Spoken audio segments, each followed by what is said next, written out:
Presented by McDonald's of Glasgow, it's time for the Brown Sports Bag. From the heart of the Barrens, a weekly local sports machine. Alongside John Butler, here's your host, James Brown. Well, John, we're back this week. We have a special guest with us. It's Mike Harris, a Hall of Fame golf coach. I mean, that's pretty impressive, I think, these days. And not just a Hall of Fame golf coach, but he's in the inaugural class of this particular Hall of Fame. It's Kentucky Golf Coaches Association. They started a Hall of Fame. And, Mike, thanks for joining us. Well, thanks for asking me, James. Yeah. So tell me a little bit about the Kentucky Golf Association. You were a member of it when you were a coach, but it was a thing that started after you were a coach, right? Well, it started in 2006. And at that time, I was coaching the girls still, Mm-hmm. and a gentleman named Andy Oder, who was the girls golf coach at Bullitt East, is the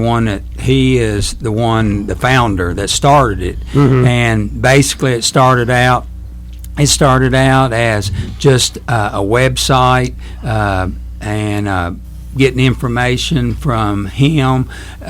He was like the go-between for all the schools in the state, and then it got bigger and bigger and bigger, and it's amazing really how big it is. At the end of each year, they have an all-star tournament that is for seniors. Mm-hmm. Once the state tournament's over, and it's amazing how that has grown. But what they had this weekend, this was the first year they had it at the University Club at UK. Yeah. And they invited the top 15 teams at this point in the season, all state points, and then the top 15 individuals not on one of those teams.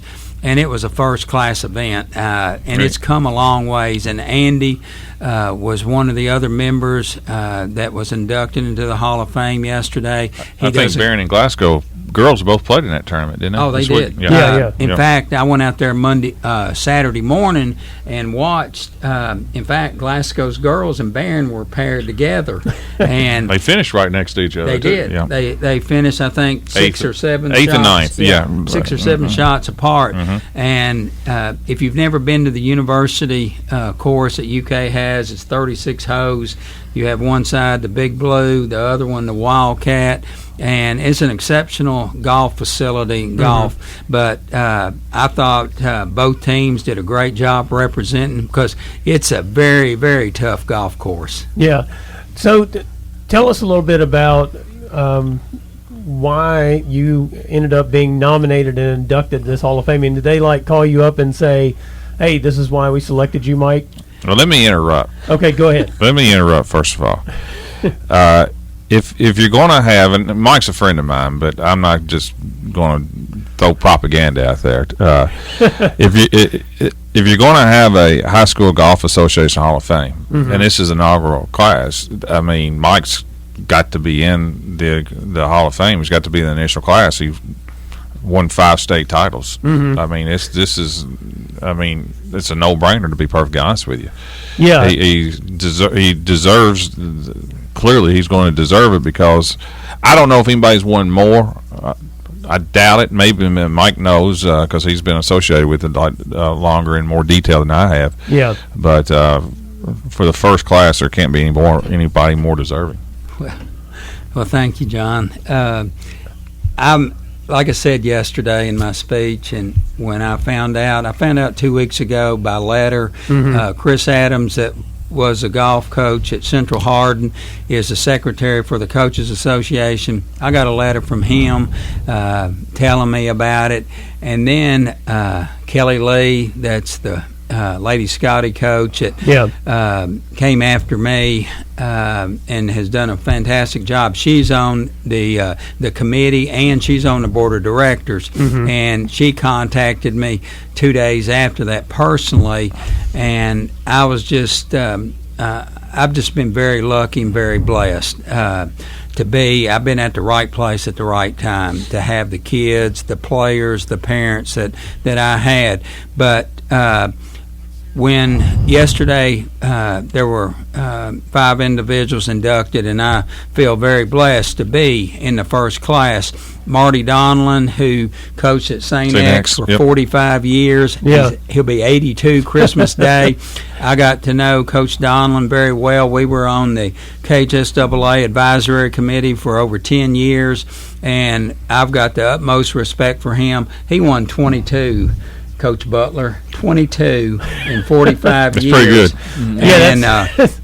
And and his last big star that he had was Justin Thomas. Yeah, good player. So everybody would recognize that, but he's a super nice guy, Coach Donlin. What's funny about him, he was at St. X for 45 years and didn't have a son. He had 5 daughters. Is that right? And he was at the same school for 45 years, and fantastic guy. He, in fact, had gotten the Coach of the Year for the, they call it the Scholastic Coach magazine, inducted him or selected him to be the 3-quarter Coach of the Year from 1931 to 2006. Good grief. And so he's a super, super great person. And then you have Leslie Bender, who was a coach at Sacred Heart she was there for 11 years. They won 6 state championships. She retired year before last. Donna Moore took over for her. Is that? She won 6 herself. Yeah. Won 6 out of 7. Yeah. She won also 4 in a row. We're one of only 3 teams to win 4 in a row. Sacred Heart under Bunny Daugherty, who coached for 40 years at Sacred Heart. Mm-hmm. She won 5. So Leslie's the only one. She retired when her daughter won the state, and they won the state year before last. Now her daughter Ryan is a sophomore and plays at UK. Mm-hmm. But just to be around those individuals and what they accomplished. But like I said, I'm just a very lucky person. I've been very blessed to be around the people that I've been around. Well, you won 4 straight from 97 to 2000. 2000. And not only did you win those 4 straight during that period of time, you had 2 state champions during that period of time. Well, exactly. Whitney Wade had been runner-up 2 years as a 6th and 7th grader individually, and then she ended up winning the state.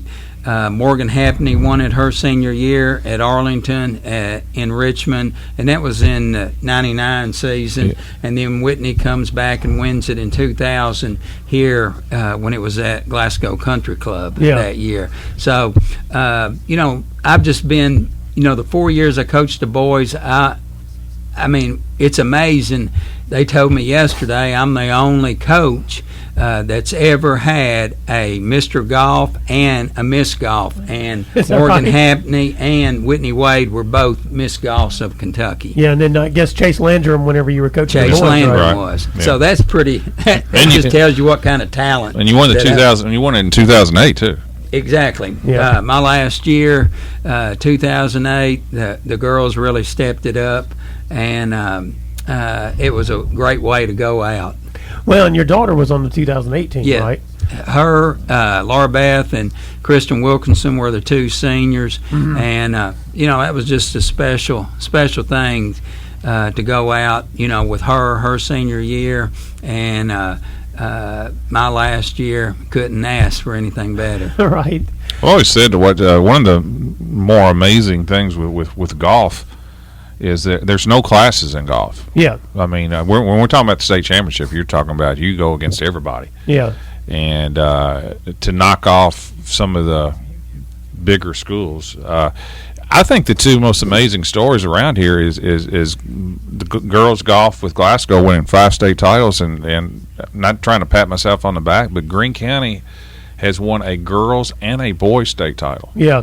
Little old Greene County. I mean, Greene County. Greene County's won 2 girls, 08 and 09, and they were the boys state champion in '98. And I just think that's amazing, to be perfectly honest with you. Well, it is, and I'll tell you, we got to know those girls very well. Rick Davis was the girls' coach, and then Savannah Edwards was the boys' coach, who used to be Savannah Williams that my wife played with in high school, and.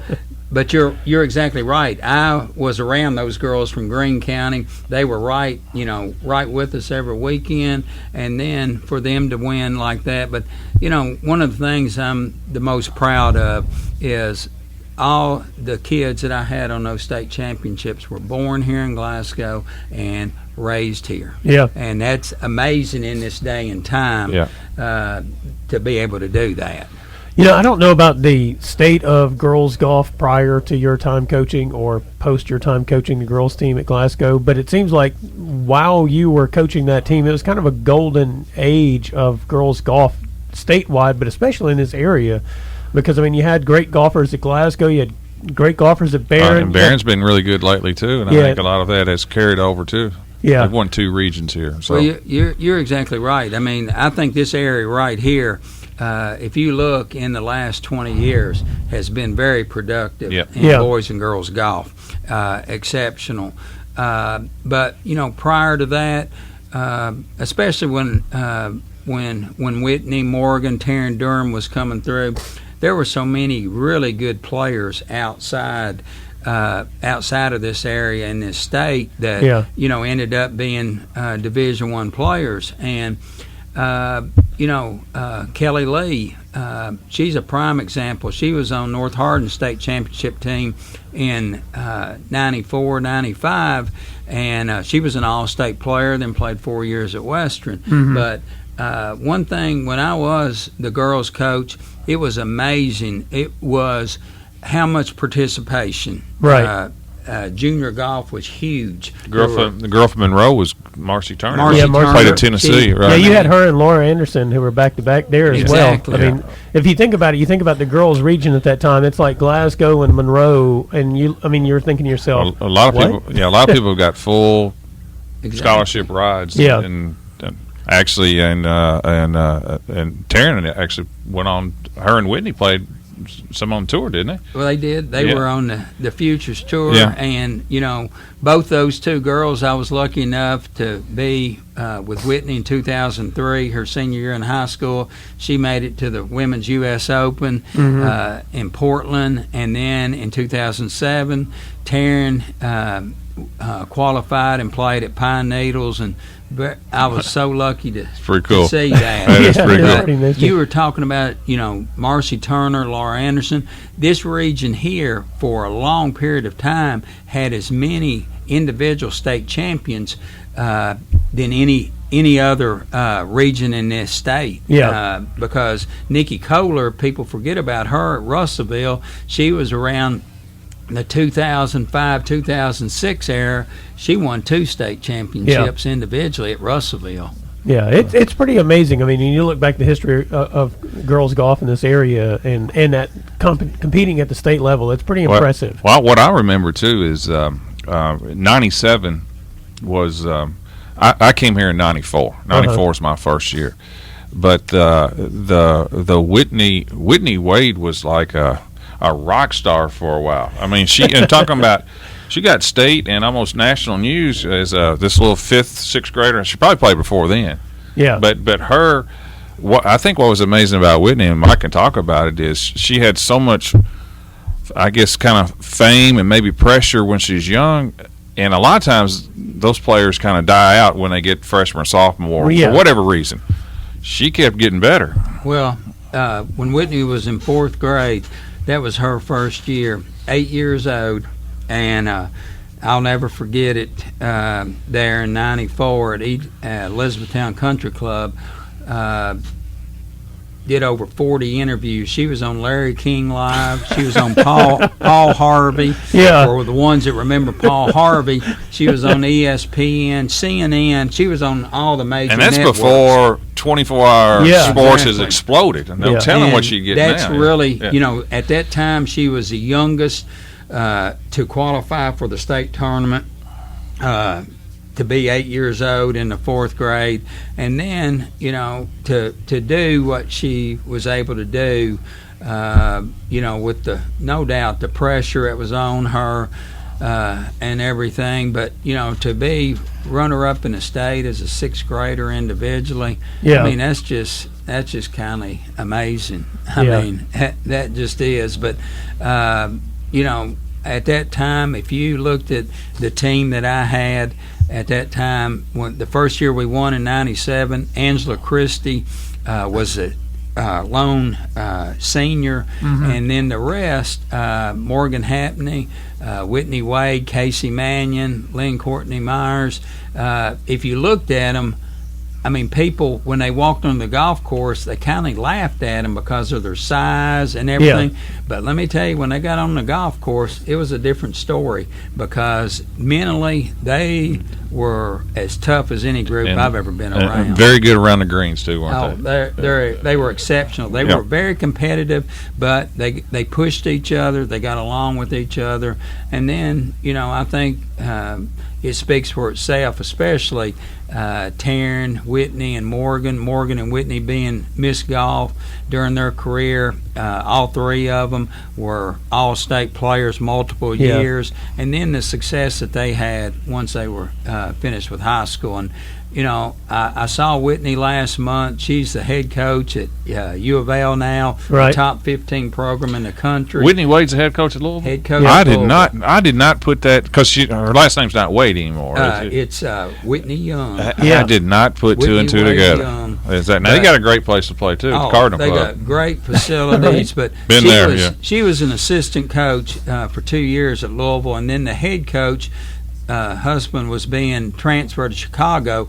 Well, they waited less than a week in January to name her the head coach. Well, I'm going to tell a stupid story. Okay. I was driving to Louisville. She was named a head coach. Was it last year or 2 years ago? Head coach at Louisville, January. I was driving to Louisville, and I was turning on one of those local channels that cover Cardinal sports. And they did an interview with her. Whitney whatever is the new coach at Louisville, blah, blah, blah. I never put two and two together. I just kind of listened to her talk a little bit, but I never. Well, I've learned a lot today. At that moment, you're like, well, I hope she does a good job. So she's a Cardinal. I'm proud of her. All right. She's a Cardinal. The hardest thing was her daddy. Being able to wear Louisville attire, but he does wear Louisville golf attire. I wasn't a Louisville fan until I got recruited to play there in baseball. And then all of a sudden, they mean a lot more. Mike, so let's talk a little bit about your history as a golfer, okay? So tell us about how you even got into golf, because you were a basketball player is what you really were, right? I was, and I give all the credit to my wife, Kathy, because Kathy was, when we started dating in sophomore year in high school, Kathy was one of the top golfers in the state at that time. Mm-hmm. It just so happened that Kathy ended up being in the same region for 4 years with Ann Rush from Tompkinsville, that won the state their junior and senior year. But Kathy's the one that got me into it. I really didn't start. I was terrible. And I didn't start really playing until after college. And then when we married, I was still terrible. Okay. But I really loved golf, and I started practicing, playing, got some pointers, and I've had so many people ask me, were you better than your players? No, I'll be the first one to tell you. I had many players that can beat me. Me and Coach Butler's played together a number of times, but it didn't bother me. I'm glad those girls could beat me. Right. I want that, but I mean, golf has been a big part of my life. It's a big part of my pastime now. Mm-hmm. It's been great to me. I've had two of my kids that been able, I was lucky enough to coach them when they were in high school. And it's just a sport that you can play forever. My father-in-law played up until he was 91 years old. Wow. And if I'd ever, as much as I love basketball, and if I'd ever started playing at an early age, I'm not sure I would have ever played basketball. Is that right? And that's the truth. I imagine your youthful ambition or dream was someday I'll be in the Basketball Hall of Fame. You didn't really think to yourself, I'm going to be in a Golf Hall of Fame, did you? I'm kind of paying for that now. I'm 60 years old. I've had knee replacement. I've had knee surgery in college. So the aches and pains of that, you really don't feel that in a lifetime career in golf, but unless you're Tiger Woods, apparently. That's right. That's right. But I love the game of golf. Yeah. It's one of my. I love to watch it, and I really love watching these young kids this weekend. I mean, some great talent that's coming up here. Wait, let's change pace just a little bit from golf. I've got you for a few more minutes, so I want to ask you some WKU men's basketball related questions because your good friend Rick Stansberry's over there these days. What do you look at when you see that program? How's it going? And you think? Well, I haven't really talked to Rick since the middle of August, but I just know. I just knew when Rick got the job that he was going to get players in there. Yeah. And I do think definitely he has gotten talent in there. I mean, Charles Bassey's one of the best talents that's ever been at Western. Mm-hmm. And I'm just thankful that he's coming back. But, they've got a pro day coming up here, I think October 6th. That'll be the second year in a row. Yeah. And then they've got their Western Hysteria. But I think they're looking for a great season. They've got a boatload of talent, but it boils down to, and John will attest to this, I was a firm believer, you go as your point guard. Yep. They struggled last year at point guard. Yeah. If they get that Lipscomb guy eligible, exactly. They can get Cooper eligible. I think that's going to make a world of difference. But they struggled last year at that. Tavion Hollingsworth, Josh Anderson, is unbelievable talent. But they're not Savage point guards. From Warren Central, Yeah. but none of them are point guards. Yeah. And the thing with Bassey, he can catch the ball, post up, and we had trouble getting him the ball last year. True. Consistently. Yeah. That's correct. But if you think about it, those guys that were around him primarily were primary scorers their whole career, so they're not really used to beating the post and everything like they need to do. But I definitely think Rick, they have definitely worked on it. I think there's one player that he's really excited about is eligible this year, and that's Carson Williams, coming from Northern Kentucky, that was a Mr. Basketball of Owen County. What's amazing, look how many Mr. Basketballs in Kentucky they have on the roster. 3 right now, right? Yep. Yeah, So- Hollingsworth, Justice, and Carson Williams. Yep. Yeah. That's right. Well, And I'll say one more thing, too. It's under the radar, but he's got his longtime assistant from Campbellsville back, Phil Cunningham, who's at Mississippi State with him. That'll help long-term recruiting and so He's forth. familiar. He's got, like John said, he's got Phil coming back, and then he's got Marcus Grant that played for him. That's right. And was also an assistant that's been an assistant for Phil. 2 guys with he trusts. Phil at Troy. He trusts so him. I do think I do think they're primed. If they can keep away from injuries, they can get the point guard going. I think they can make some noise. I really do. I agree. Yeah, the last couple of years, everybody's had him as a dark horse on the radar kind of thing because of the talent he has coming in. But you're right; they've never really had the guard situation nailed down in a way that they could run the things that they needed to run. When you keep losing fourth quarter leads like they've lost, or second half leads down the stretch, that's generally turnovers in point guard play. Well, exactly, and you lose 2 years in a row in a championship game to go to the NCAA. Last year, like John said, they just the last 5 minutes of the game, they didn't have a leader that could step up and take control. Now, the year before, basically the same thing, came down to one shot. But, Elmore was playing then for Marshall, and he had big-time games against. They don't have to worry about Elmore anymore, his scoring and everything. But I do think definitely the potential's there. Yeah. It's just a matter of taking care of the basketball and getting it in position where they can score. Yeah. Well, Mike, congratulations on your Hall of Fame induction. Thank you for the WKU men's basketball info there. I knew you'd have some for us that other people probably don't know. And look forward to seeing you out there. I know you got grandkids now, so you're a babysitter. Exactly. But I love it every day. Me and Kathy wouldn't take anything for it, but I appreciate the opportunity any time to talk about the girls and the guys that I was lucky enough to be around. But y'all do a great job. I really enjoy listening to y'all. Thanks, Mike. There's a Mr. Glasgow, as they called him. I think they hung the banner on the wall at Glasgow High School, and that's what they call him, Mr. Glasgow. No. Mike Harris, this is the Brown Sports Bag on 104 The Score. Presented by McDonald's of Glasgow, it's back to the studio with James and John, the Brown Sports Bag.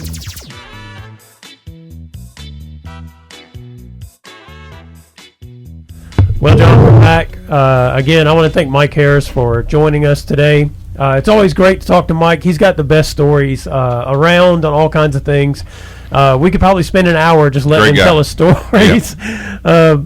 But, congratulations to him. That's pretty awesome, as you pointed out. I mean, he won 4 in a row. Yes, he had some great players, but that's the case for anybody that wins championships. Absolutely. And to me, the funny thing is, like, golf is the kids might have to decide they want to play for you, because when it comes to golf, I mean, you don't even have to play in high school. You can do, like, what is it, the kid Claywell from Greenwood or whatever, you can just move down to Florida and play at the IMG Academy. I mean, golf has so many opportunities outside of playing high school sports. That's right. So, I mean, there were so many avenues for the players to go on that it's kind of, they have to want to play for you, and they had a great group of players that came through Glasgow.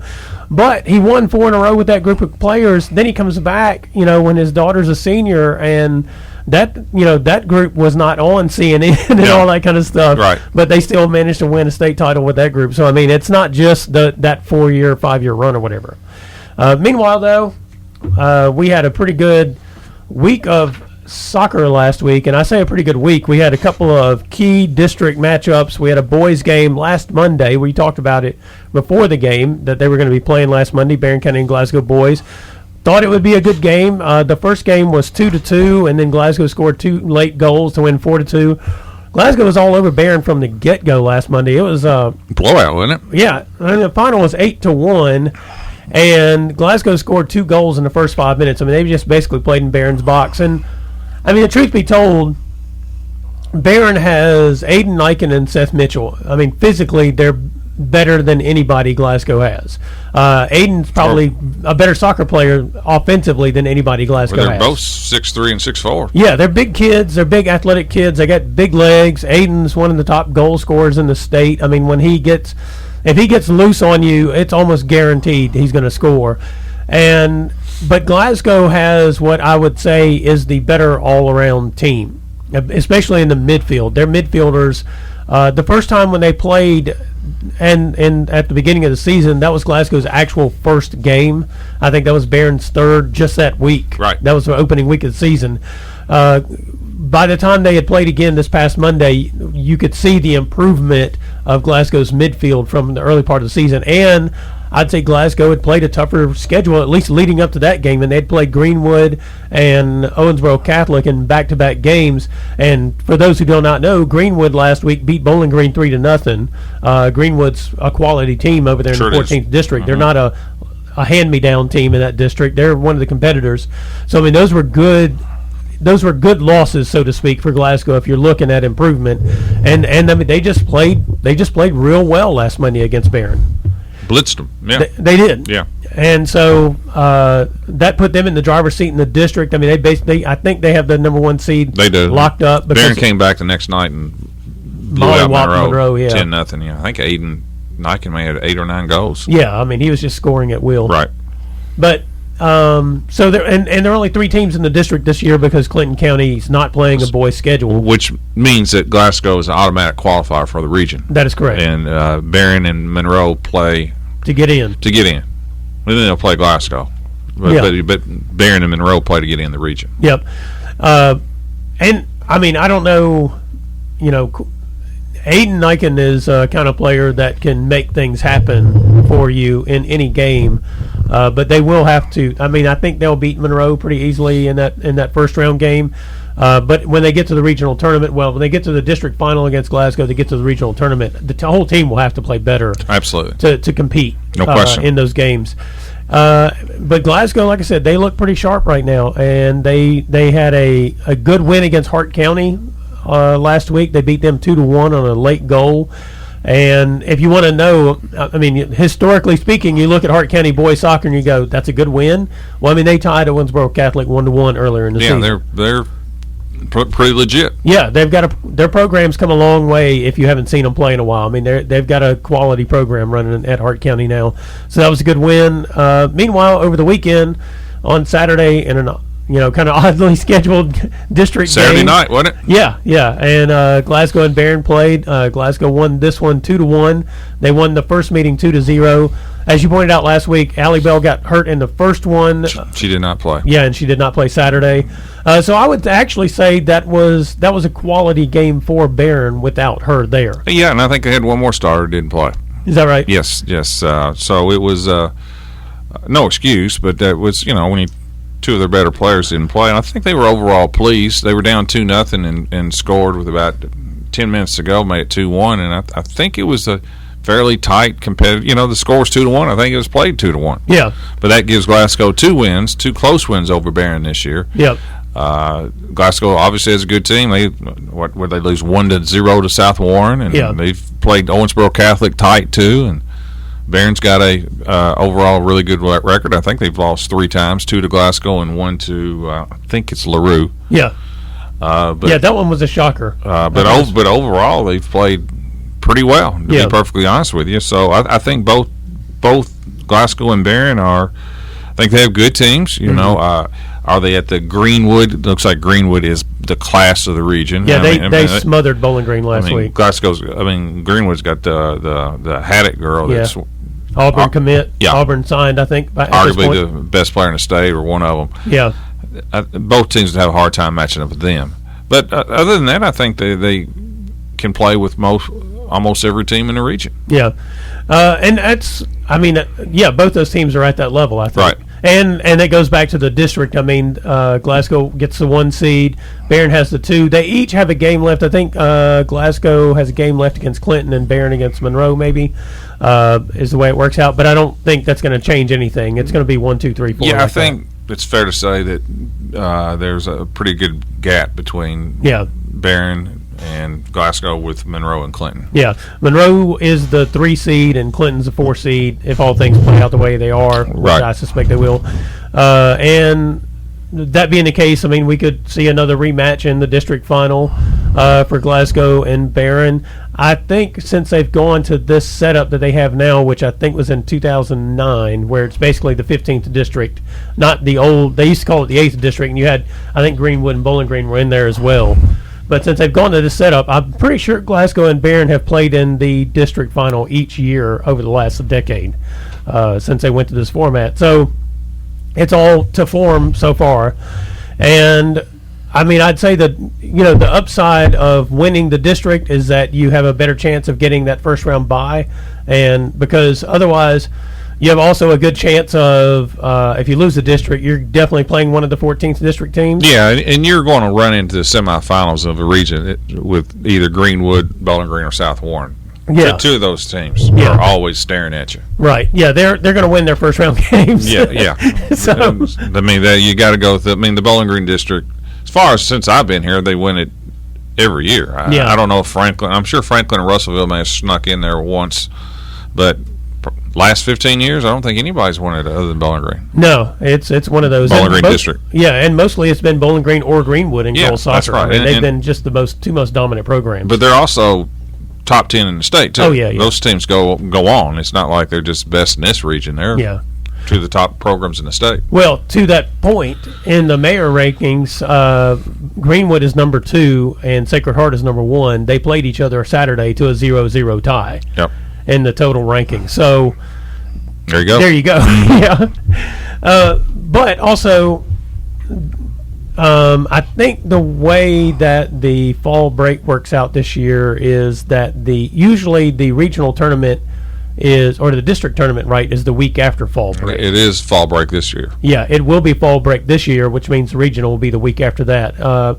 And that's also kind of, I think the golf state tournament is the week of fall break. Yeah. And that means the region is next week? Yeah, the KSWSA doesn't really care about fall break and vacation plans. That's your problem. That's your problem. That's right. You signed up for it, you play. That's right.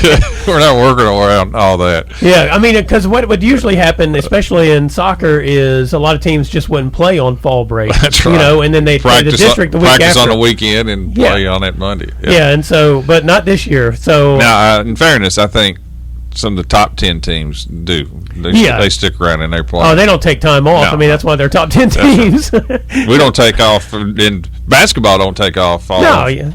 Just Christmas vacation, you play. That's right. It's like, you're going to play the week before, you get 3 days, and play the week after That's a lot right. of times, depending on how that's Glasgow Barron County game falls on the back end of the year. That's right. So anyway, that kind of gets you set up with soccer, what's ahead, and then, we've got, like I said, there's just a couple of district games left. There's exactly, I think, 1 week left in the soccer season. I think the final game, from what I saw on the schedules, will be September 30th, so that's a week from the day. And then, the fun starts after that. This is the Brown Sports Bag, brought to you by McDonald's of Glasgow. We'll be right back. Presented by McDonald's of Glasgow, it's back to the studio with James and John, the Brown Sports Bag.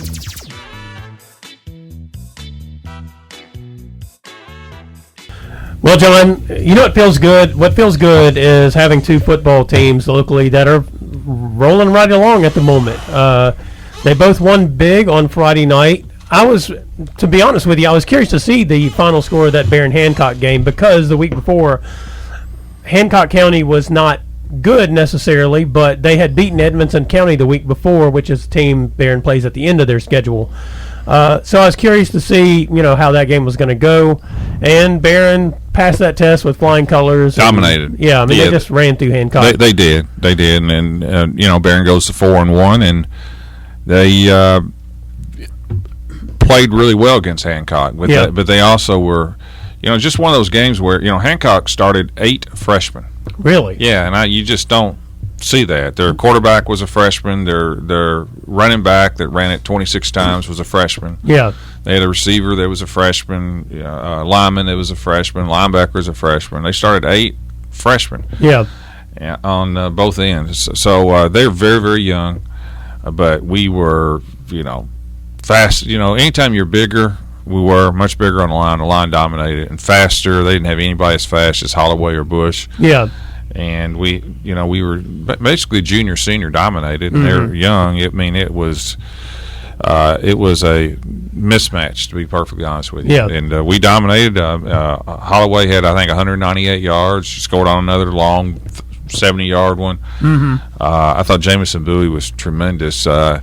He was like 18 out of 23 or 24, and he had 3 just drops. Guys that normally catch just dropped it. I think they saw the end zone first, to be honest with you. He was really good, and defensively the first half held him to 60 yards total. Barron they were just better than Hancock. So now the question is, it's the best record Barron's had in a long time, 4-1, won 3 straight. Now the question is the competition is going to get considerably better. Oh, yeah. The best team that we played so far is Woodford. Yeah. Metcalf, Adair, Monroe, and Hancock are down. Right. Nevertheless, I think we're a better football team than we've been. Yeah. So now we'll get tested with Greenwood. Greenwood's coming off their first loss, and they got beat pretty good by Logan. Yeah, Logan handled them pretty heavy. Yeah, so, the question with Greenwood, do I think Greenwood's good? I do think they're good, but are they more closer to how they played Friday, or are they more closer to the team that beat Franklin? Right. So we'll see. And I think Barron gets them at a good time. Oh, yeah. Because Barron's playing Greenwood after Greenwood plays Logan, but before Bowling Green and South Warren. Right. I think it's a great time to play them. Right, yeah. And I think the kids have something to prove, because Barron now has Greenwood, Central Hardin, North Hardin, and Meade. And I really believe if we want to win 6, have a winning record, you got to get one of those. Yep. Yeah, it is. when we talked about this a couple of weeks ago, we looked at Greenwood and we said this could be an interesting game for both of them. Yeah. Turns out the Logan County game became the interesting game for Greenwood in terms of what we know about them. 42-7. Yeah, I mean, Logan's good. We know Logan is good, but we thought Greenwood was better than that. Yeah, I thought Logan would win. I did not think they'd blow Greenwood out. I did not either. And because one thing that we expect from Greenwood is for them to be physically competitive, if not athletically competitive all the time. The basketball player for Logan County that transferred from Russellville, Woodyard. Oh, he was tremendous. I think he had 4 touchdowns. Yeah. I mean, scored from everywhere. Yeah. And Greenwood had no answer. Right. So I'm really interested to see the matchup because the Greenwood's going to be physical, and I want to see if our speed with Holloway and Bush, how that's going to match up with Greenwood. I don't have any doubt that our quarterback's going to play well. Yeah. He's shown he has not flinched one time, yep. and I think he'll play well. The question is, can Barron stop them? Mm-hmm. They still have a very good running attack at Greenwood, and can we still hit these huge plays? Mm-hmm. I don't know what what the stats say or whatever, but I can't remember a Barron County team has had this many 50 yards or more big plays. Yeah, I mean we get them right now every game. Yeah, I mean I'm sure you'd have to go back in the books. Daniel Bird, had a bunch of late '90s there with Daniel right. Bird playing. Here's one thing about Greenwood that's also going to be interesting. Barron's weakness early in the season was dealing with the fullback, and Greenwood's going to run that offense where you're going to see a lot of what they saw from Woodford County in terms of what they're going to run, who they're going to give the ball to. Hancock did the same thing. They have that triple option lead with the fullback, but talent level gap was so much more. I agree. And so, Greenwood's going to be their first test since the Woodford County game to see if they've kind of figured out how to shore up against that, because if not, they're going to see a lot of that down the road because teams are still going to see that on film and try to take advantage of it. And you're going to see right now Central Hardin and North Hardin I think they're both in the top 5 in 6A right now. Yep. And both of them are looking pretty good right now. So it's a good week to figure out those kinks, come out of that game, as they always say, importantly, not hurt, not injured, that kind of thing, and dealing with the issues, that they struggled with earlier in the season to see if they've cleaned that up. Meanwhile, Glasgow is also hoping to come out of their game Friday night probably uninjured because they're tackling South Warren, 5A defending state champions, who suddenly have a sophomore quarterback who looks like, I don't know. He's already been offered by Western. Yeah, I mean, he's Veltkamp. I mean, he's looking like the future of a great Kentucky high school quarterback, and he may be there already as a sophomore. Well, both teams are 5-0. Yeah. And, of course, South Warren is at last year they were undefeated. And I think you could argue the best team in the state. Well, they have the longest winning streak in the state, I believe. I think it's like at 26. Back-to-back? Yeah. Yeah. So, I mean, they won a state title back-to-back years, didn't they? Or am I wrong on that one? Did they win it the year before? No, Covington Catholic. Covington Catholic, okay. I don't remember what their win streak is, but it's 20. Maybe it's 20. So South Warren's good. Let's just say that. Whatever the win streak is, it's good enough. They're really, really good. And defensively, that's the thing with Coach Smith. That's the one area that since that program was established. Yeah. And they have been super defensively. Yep. And what has taken them, I think, to the next level recently is their offense has caught up. They've run that spread where they throw the ball all over the field and they utilize that space and Glasgow has been really good this year, and especially on defense. Yep.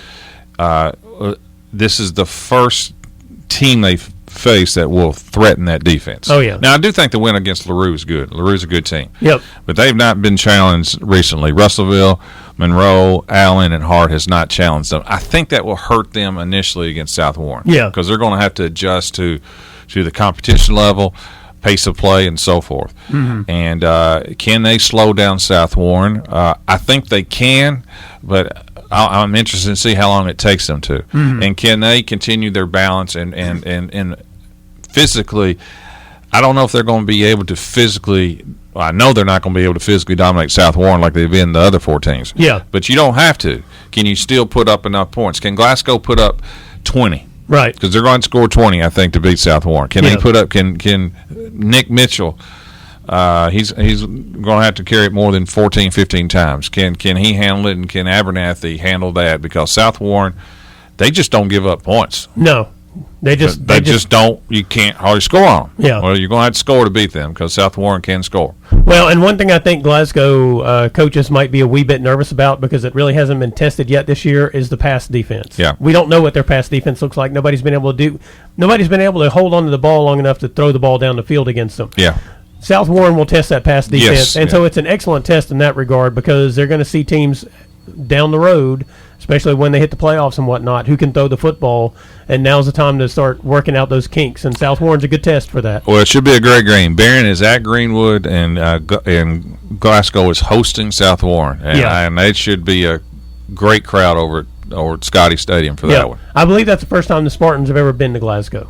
I believe so, and it's homecoming too. Yep. It's homecoming, so it should be. I'm really interested in seeing. I mean, I can't see it because I'm called the Greenwood game, but I'm really interested in see how that game comes out. Yeah, I will get over there when we get done in Edmonson County. Glasgow don't have to win to feel good about themselves. No, they need to be competitive and stay as in. They don't need to be anybody get seriously hurt, but they need to walk off that field feeling like, hey, we can play with the big boys. Yeah, we can play with them, which means we can play with these teams we're going to see in the playoffs. That's correct. Well, this is Brown Sports Bag, brought to you by McDonald's of Glasgow. We'll be right back. Presented by McDonald's of Glasgow, it's back to the studio with James and John, the Brown Sports Bag.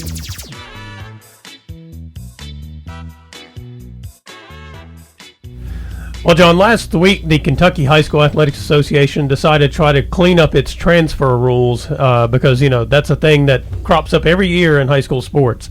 And part of the effort is a product, from what I understand, of a court case involving Zion Harmon, where basically his dad said, both in the newspaper, I think, and in court, we transferred for athletic reasons.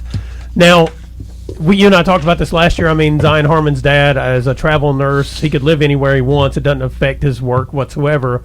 And so, I mean, it gives his family a lot of freedom to move. Right.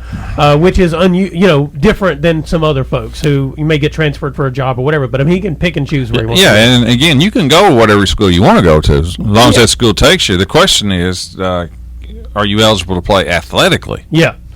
So, I mean, this isn't a civil rights issue in terms of, denying you the ability to attend a public school. It's related to whether or not you are willing to cooperate with the rules in place for participating in extracurricular activities. And there are people who go, well, who cares? Just wherever you want to go, you should be able to go and play. Yeah. Well, the problem with that is then you turn the KSWSA into an AAU event, which has gotten very close to that anyway. Right.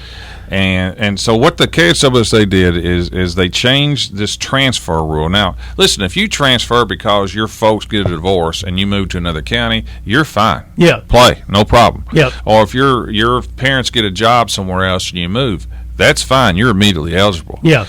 What you can't do is transfer for athletic reasons. Mm-hmm. And what the KSWSA did, they made it more of rather than a subjective deal, an objective deal in determining. So that they got some criteria that basically says this: if you are transferring and the place you're going to, that the coach at the place you're going to coached you in AAU, mm-hmm. well, that's a no-no now. Yeah. Because now it looks like you're going for athletic reasons. You like that coach because how he handled you in AAU. Well, that's no. If where you're going to live with that coach. Yeah, that's. We've had a couple of examples of each of those kinds of transfers in recent years in the South Central Kentucky area. So you were say that you were the assistant coach, and then you took a job at another place, mm-hmm. and then that athlete follows you. Yeah, that's a no. I think we've seen that one. That's correct. So what they came up with is specific things other than just coming out on TV saying, I'm going for athletic reasons. Yeah. There's, you can check some of these boxes, and because it's rare that people admit under oath or admit on video that you're going for athletic purposes. Yeah. Well, they've kind of come up with a more structured deal where, you're providing housing or, you're coaching people in AAU, and that's been my one thing that I dislike the most about AAU. I think it's been a big recruiting. Yeah. Because there's no reason why a lot of high school coaches should be coaching AAU year round anyway, and oftentimes I think they've used that to get other players. Right. Well, and that's the thing is there's nothing inherently wrong with AAU in itself. It's like everything else. It's how people treat it and take advantage of the loopholes and that kind of stuff. And so the KHSAA has tried to make basically a bullet point of this is how you're going to get denied. Now, people say, well, that was already there, except sometimes when they get in these court cases, it was a little vacuous in terms of like what priority they were using to deny you the ability to participate. Yeah, one of the due process deals is just in general, the law can't be vague. Yeah. And it was vague, and now they've got specific bullets they're looking for. Yeah, and I think that's good. Yeah, I do too. People, let's put it this way though: people who want to cheat will figure out a way to cheat. They will. It just will happen. That's correct. There will be people who will have legitimate reasons to transfer schools, and they will be denied, and that would probably be a wrong. But that's going to happen. These things are not going to be resolved 100%. But it is good that we have a better idea of exactly what criteria they're looking for and more or less in what kind of order they're looking at. So when they deny someone or they say yes to someone, we know we have a better idea how their ruling is. Transparency, I think, is always best. And I'm glad they're trying. I think it's better than just sticking your head in the sand, just go play wherever you want to play. Well, they didn't have a choice. I think they were looking at down the road the end of high school athletics as we know it in the path we are on. I agree. Because you cannot sustain that forever. At some point in time, the system will fall apart unless people are willing to participate or you make rules that force them better to participate by the rules. This is Brown Sports Bag brought to you by McDonald's of Glasgow. We'll be back next week at 4 o'clock.